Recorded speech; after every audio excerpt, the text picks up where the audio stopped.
Добрый день, мои хорошие! Вы на канале Светланы Лосевой, и это канал о вязании. Сегодня я хочу представить вам еще одну летнюю красивую модель. Вязаный топ с кружевным, очень-очень шикарным узором, который сочетает в себе ажурные листья и витиеватые змейки, напоминающие переплетенные лианы. Природная тема топа создает радостное летнее настроение. Именно такими мыслями я руководствовалась, когда придумала дизайн этой модели. Я выбрала намеренно яркий розовый цвет пряжи, который притягивает взгляды и делает этот топ нарядным и привлекательным для летних дней. Очень приятный цвет. Мне нравится этот яркий розовый, волнующий такой цвет. Пряжа использовалась хлопковая, то есть этот топ связан с 100% дышащего хлопка, что обеспечивает максимальный комфорт в жаркие дни. Получилось, что этот топ быстро связался, является отличным дополнением к моему летнему гардеробу, прекрасно сочетается с юбками. В данном случае я одела джинсовые шортики и создает стильный женственный образ. Девочки, я составила описание для размеров 48 по 52 для данной модели. Бесплатное описание в виде текста вы можете прочитать под видео. Я даю вам схему, по которой вязала схему узора, и выкройку, и мои краткие пояснения, как я вязала эту модель. Все, сейчас я вам показываю схему, рассказываю вам про пряжу и, в общем-то, все остальные нюансы по разработке. Смотрите внимательно. Далее. Смотрите, вот так выглядит у нас выкройка данной модели. Состоит из двух деталей. Топ вяжется снизу вверх. Различие переда и спинки только в вырезе горловины. У спинки выреза вообще, в принципе, нет. Я его не формировала. А вырез по переду я сделала довольно глубоким на высоту 10 сантиметров. Все мерочки и петельки я вам опишу чуть позже в описательной части. Давайте посмотрим, как выглядит схема узора. Смотрите, это японский узор. Я видела этот узор в книге Хитоми Шино, но вообще нашла я его на одном из китайских сайтов. Этот узор. И, в общем-то, мне этот узор давно смотрю на него. Вот подумала, что идеально вписывается в летнюю тему. Листики, вот эти переплетения кружевные, ажурные такие дорожки, типа лианы, типа веточки такие деревьев, да, переплетаются. Витиеватый создается такой образ. Красиво-красиво. Гармонично сочетается с яркой пряжей нарядной, да. Поэтому все как бы сошлось в этом изделии. Про условное обозначение здесь довольно-таки все всем известно. Я считаю, что для новичков такой топ вязать еще рано, а тех, кто уже имеет навыки, прекрасно разберут условное обозначение самостоятельно. Так, ну а вот такой вот описательный вариант в виде текста вы прочитаете под видео. Вот так он будет выглядеть под видео. В общем-то, давайте сейчас перейдем сразу к моим объяснениям. Там я покажу вам, какая пряжа была выбрана, сколько я моточков использовала для вязания. Смотрим дальше. Для вязания я использовала пряжу Бегония Yarn Art. Это турецкая пряжа, 100% хлопок. 50 грамм, 169 метров. Хлопок такой специально обработанный, с эффектом, знаете, блеска такого вискозного. Очень приятно с ним работать. Он нежный, получается красивый, с таким вискозным блеском. И в то же время здесь нужен навык, потому что ниточки скользят. Ну, ниточка скользит по спицам. А я хотела бы вам, девочки, сказать про расход. 4 моточка у меня таких ушло, и вот прям чуть-чуть не хватило на обвязочку вот этих планочек. То есть пришлось вот взять 5-й моточек на обвязку. То есть тут, ну, тут прям 210 грамм, я бы так сказала, в целом ушло. Хотелось бы кратко рассказать, как я вязала этот топ. Получился шелковистый и нежный. И, в общем, смотрите, вот такая конструкция у нас. Вяжется 2 детали снизу вверх. Спинка вообще просто прямоугольник я вязала. Абсолютно даже не вывязывала вырез горловины. Просто закрыла по прямой все петли. Я вязала для размера 52, но с успехом ширина 56 сантиметров. Если вы любите свободный такой стиль, свободный крой, то и на 48-50 будет ширина 56 сантиметров, вполне подходит. Смотрите, девочки, раппорт узора у нас составляет 12 петель. У меня здесь уместилось ровно 8 раппортов. Ровно 8 раппортов по 12 петель. Я набирала 99 петель, то есть у меня 8 раппортов по 12 петель. Получается 96 петель, плюс 2 кромочные и плюс 1 петля лицевая для симметрии. Я ее делала для симметрии, вернее, 1 изнаночная петля, вот эта петля. Здесь у нас завершается раппорт изнаночной петлей, а в начале ее нет, поэтому для симметрии я ее добавила еще справа. Начинается у нас вязание следующим образом, то есть мы схематично, вот у нас расположение петель, у нас идет первая изнаночная, затем 8 раппортов, 1, 2, 3, 4, 5, 6, 7 и 8 раппортов по 12 петель, ну и соответственно кромочная справа, кромочная слева. В сумме это 99 петель. 1 кромочная справа, 1 кромочная слева. Вот так это выглядит схематично. Набор и распределение петель. Так, на резиночку я тоже набирала 99 петель, только брала спицы на пол размера меньше. То есть спицы для резинки номер 3,5. Резинку я вязала на высоту 2,5 сантиметра. Я вот придумала вот такую вот резиночку, знаете, полупатентную. Вот. Но можно и простую 1 на 1. Если кому будет интересно, я покажу, как я вязала вот эту интересную резинку. Я ее сделала только по низу, девочки. С изнаночной стороны она вот такая вот. Это полупатентные узоры со снятыми петлями, скажем так.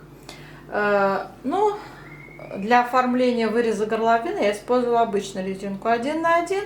Пройму также обвязывала обычной резиночкой 1 на 1, лицевая, изнаночная. Так, теперь дальше. Вот вы связали 2,5 сантиметра планку нижнюю, да, и сразу перешли на распределение узоров вот таким образом. Спицы номер 4 мы используем для основного узора. Раппорт у нас довольно-таки большой, в высоту 28 рядов. 28 рядов. Я его, конечно же, вязать не стану. Вот этот знак, если у кого вызовет, ну, японская схема, если у кого интерес, вот этот знак обозначает, вы накидываете 3-ю петлю на первые 2 и скидываете ее. То есть вот так скидываете на первые 2 петли и вывязываете, значит, 1 лицевая, накид, лицевая. И получается, из 3 связалось снова 3. Вот таким образом формируется вот такой элемент.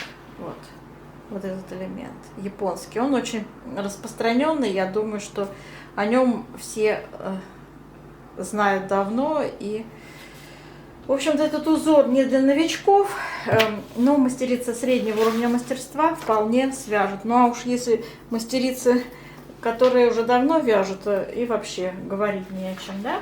Очень красивый ажурный узорчик, девочки, просто бесподобный ажурный узорчик с листиками, да, и с такой сеточкой. Ну, очень красиво смотрится, волнующий такой летний вариант. Я еще специально взяла такую ярко-розовую пряжу.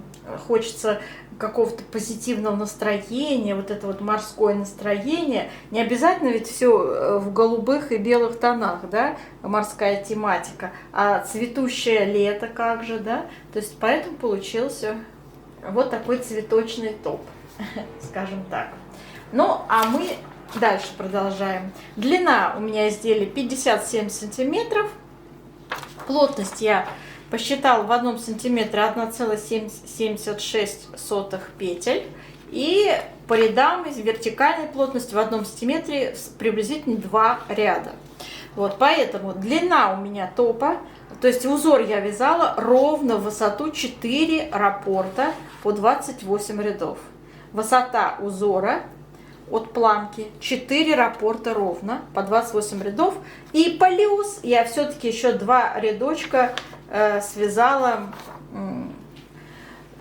то есть по узору там, то есть еще 2 рядочка захватила с другого раппорта. Соединяла я с помощью крючка все детальки по плечу, по боковое у меня соединение тоже вот такое вот аккуратное, крючком, очень легко, имитация машинного вот этого шва, очень легко, мне нравится этот способ сшивания деталей. Не матрасный шов, как часто применяют, а именно вот этот вот незаметный, малозаметный абсолютно с помощью крючка. Я его много раз в своих изделиях показывала, как это с помощью крючка. Посмотрите, девочки, предыдущие мои изделия, если кто интересуется.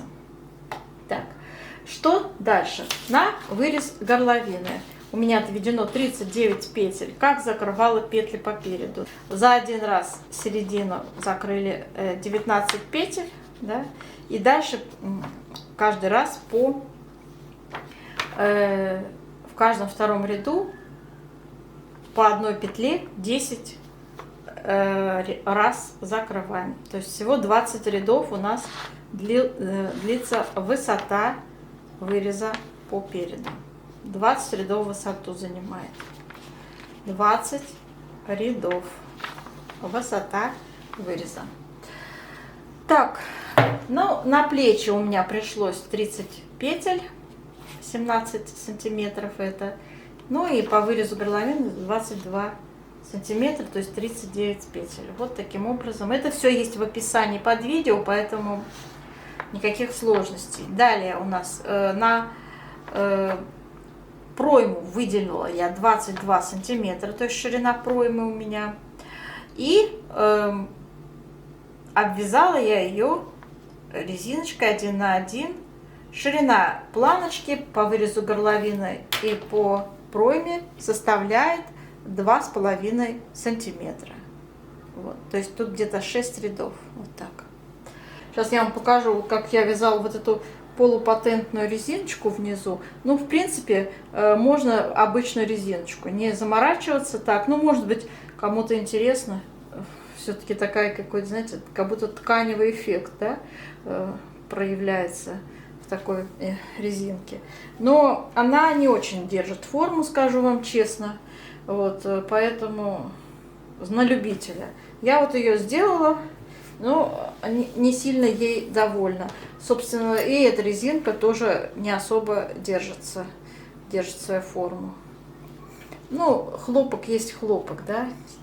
Сейчас покажу, как я вязала. Всего 2 ряда в высоту раппорт. Итак, первые 2 ряда я вязала просто резиночка 1 на 1. То есть лицевая, изнаночная, лицевая, изнаночная. Теперь следующее уже начинаем вязать настоящую, так бы, вот эту полупатентную резинку. Значит, там, где лицевая, я так и вязала лицевую, а изнаночную я просто снимала. У меня получалась нитка за работой. Опять лицевая лицевой вяжется, изнаночная я просто снимаю, нитка за работой. Лицевая, изнаночная просто снимается, нитка за работой. Лицевая, изнаночную сняли, лицевая, изнаночную сняли, лицевая, изнаночную сняли, лицевая и кромочную провязываем изнаночной. Переходим на второй ряд этой резинки и смотрите, что мы дальше вяжем. Тоже у нас, собственно, провязывается. Там, где у нас была лицевая, мы вяжем изнаночную, а там, где у нас снимался изнаночная, мы просто вяжем лицевую. А нитка так и остается. То есть здесь не надо ничего подхватывать. Вот эта нитка так и остается. Опять идет изнаночная, лицевая. Нитка так и остается. Изнаночная, лицевая. Изнаночная, лицевая. Изнаночная, лицевая. Изнаночная, лицевая, изнаночная, кромочная, изнаночная. И у нас вот эта интересная структура тканевая вырисовывается конкретно по изнаночной стороне. Вот. Затем переворачиваете, снова повтор с первого ряда. Вот и все. Здесь получается, где мы начинали, это получается изнаночная сторона, а наша с вами вырисовывается тканевая структура, получается там, где был второй ряд. То есть четные ряды. Там как раз вот эта вот красота вырисовывается. Может быть, кто-то для отделки захочет использовать такую интересную идею, которую я вам сейчас подала, в принципе. Вот таким образом. Ну и все, мои хорошие, в принципе. По спинке я не делала, не формировала вырез. По прямой закрывала.